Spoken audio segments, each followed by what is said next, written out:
that I personally believe that when you learn from your own journey, from your own experiences, from your own mistakes, there's no greater learning than that. And I'm just talking from my own experience, whether it's in my personal life, whether it's in my professional life. Take my professional life, for example. I came into the industry with no sort of padding, godfather. I was literally thrown into the deep end. I mean, of course, am I grateful for the opportunity that I got? Yes, but that was also a function of my hard work. I had obviously done some kind of work that Farah Khan saw, and she decided to cast me in Om Shanti Om. But I was absolutely raw, naive. I had never been on a film set before.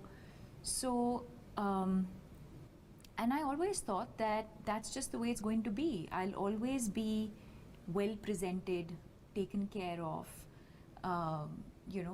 People will make sure, my directors will make sure that, I perform well. They'll make sure that I sound correct. And then I think when that experience ended, and I kind of remember them telling me, I remember Farah and Shah Rukh both telling me that we're always here for you. And I was like, they're just saying it out of formality. What do you mean you're always here for me? And for me at that point also, it was like, even if I had a situation in my life, I'm not going to call Farah Khan. I'm not going to call Shah Rukh Khan. I can't be, I'm confused about something. How can I call Shah Rukh Khan and ask him? And then I kind of felt like I was now on my own. And I now had to take my steps forward, just exactly like Rumi says, just as you start to work. Yeah, just discovering it as I went along. And today, when I've walked quite a lot of that journey, it's now easier for me to look back in hindsight and say, wow, I could have gotten lost. I'm sure I got lost along the way. Of course I have. Not sure, I have gotten lost along the way. But I think that's what enriched my life. It enriched my mind. It enriched my soul. I was able to understand who I am as a person. I was able to understand the people around me. I was able to understand different experiences and different situations. And all of those experiences and that journey of walking alone and discovering as you go along has brought me to where I am today. Totally.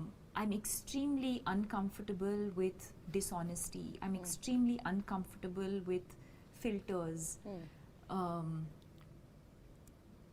I am someone who embraces vulnerability,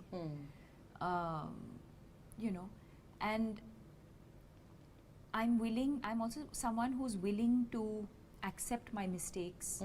I'm someone who's open to confrontation and having a conversation. Because for me, my heart and my soul has to be very clean.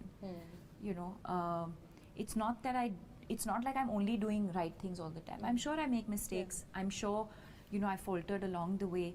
But I think to understand why I do what I do, why I did what I did, why I felt a certain way, if I was disappointed about something, if I was hurt about something, if I've been hurt.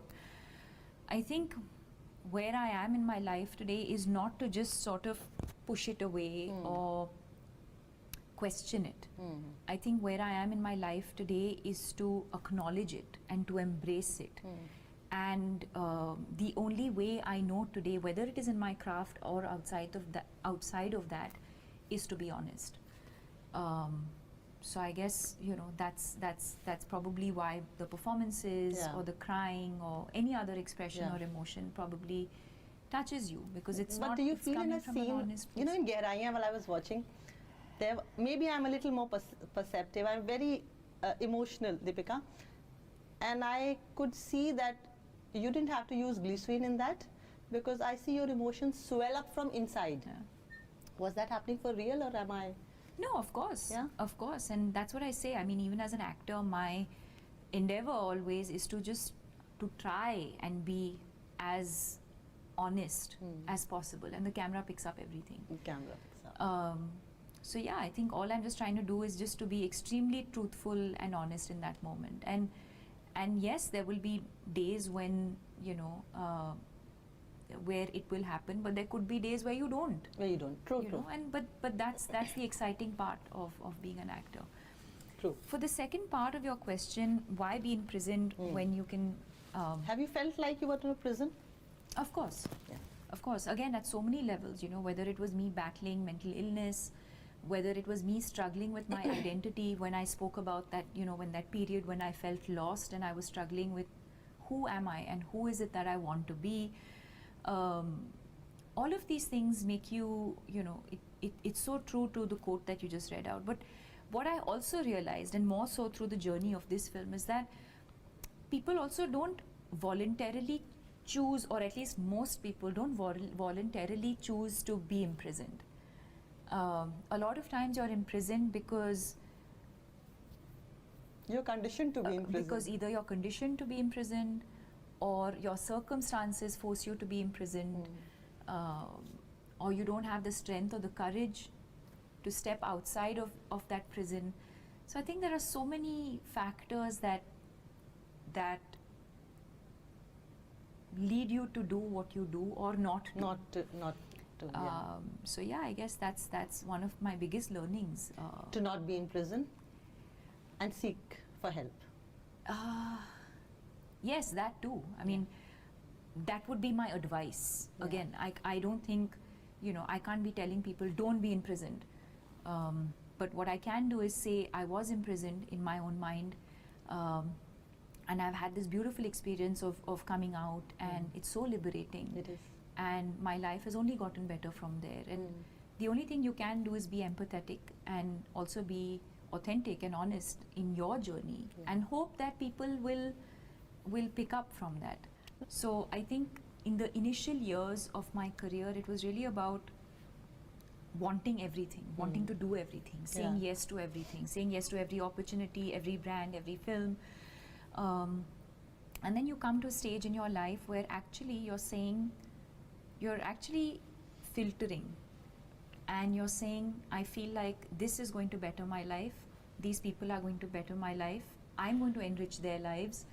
And then automatically, I think the minute at least the way I look at things is, I look at everything in my life today with purpose. And if there is meaning and purpose in what I do, that is my biggest filter, then I do it. Otherwise, it's eliminated. And do you think you have some kind of movies that you know that you are not going to be a part of? Of course. Yeah? Of course. I'm very sure today of course, it's not about saying no, but it's about saying, okay, I think this is who I am today, this is what I've grown into, and this is who I've evolved into, and therefore some of these stories, some of the characters, I don't resonate with them anymore. And not to say that it may not be a good film, or it may not be, but it's just different from where I see my life today. And and in fact, Om Shanti Om was not the first film I was offered. I was offered a lot of films, feature films, before Om Shanti Om actually happened. And just the other day I was thinking, I said, I surprise myself sometimes about how at 18 I had the clarity to, first of all, decide, and then how did I say no?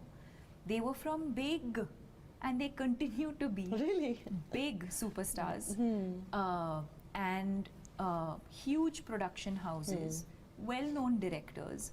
Anybody in my position at that time would have said yes to it.